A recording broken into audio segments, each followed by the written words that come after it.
জুবিন দা কি পৰিস্থিতিত আমাৰ মাজত আজি নাই সেই কথা আমাক লাগিব, সেইটো ইস্যু হ'ব লাগিব।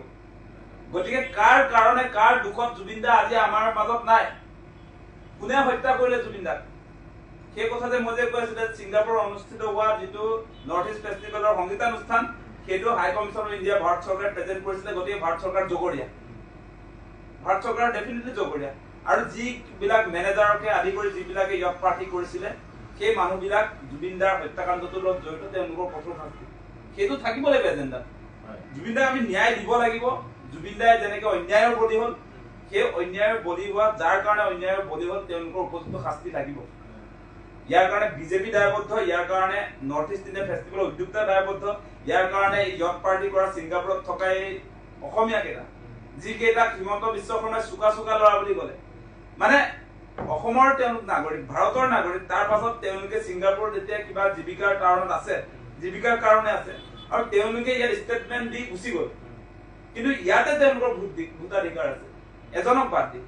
তেওঁলোকৰ কথাটো সুধোতে কৈছে যে যিবিলাক ইয়ত পাৰ্টি তাত মস্তি কৰিলে মদে মাংসৰে, আৰু তেওঁলোকৰ সেই মস্তিৰ বলি হৈ জুবিন দা আজি আমাৰ মাজত নাই।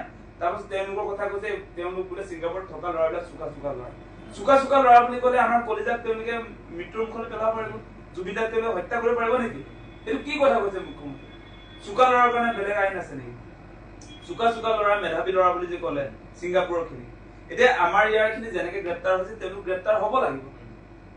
ছিংগাপুৰৰ চিটিজেন হোৱা হ'লে বেলেগ কথা আছিল, যিহেতু তেওঁলোক ইয়াৰ চিটিজেন, ভাৰতৰ অসমৰ চিটিজেন।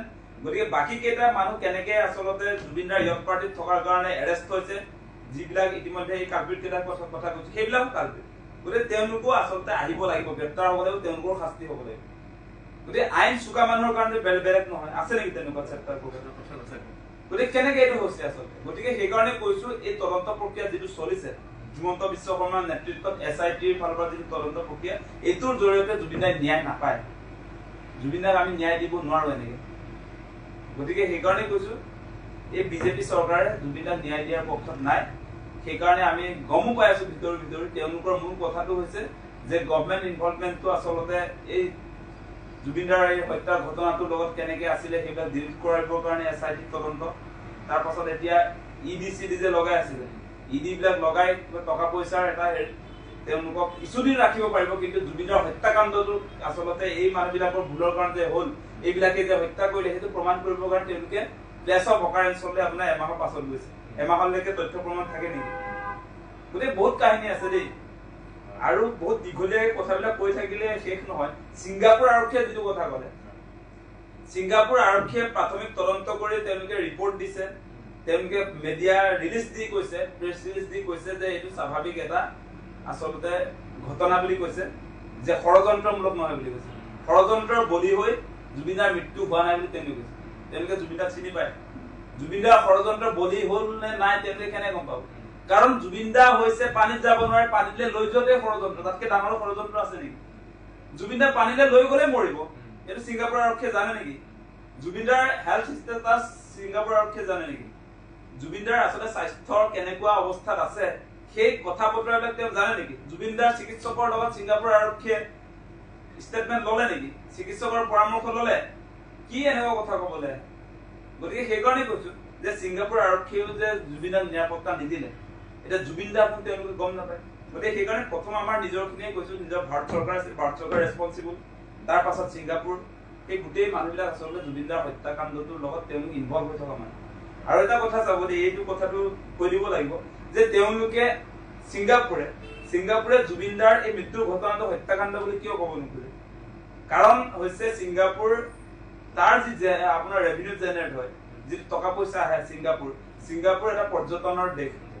গতিকে পৰ্যটন য'ত হয়, পৰ্যটন স্থলীবিলাকত, এতিয়া তাত যদি আপোনাৰ হত্যা কৰা হৈছে বুলি কয়, পৰ্যটন মানে মানুহ তালৈ যায়, পৰ্যটন মানে চাবলৈ যায়।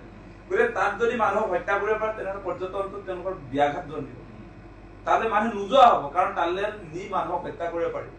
গতিকে সেইকাৰণে তেওঁলোকে তাত এই ঘটনাটো হত্যাকাণ্ড বুলি ক'ব খোজা নাই।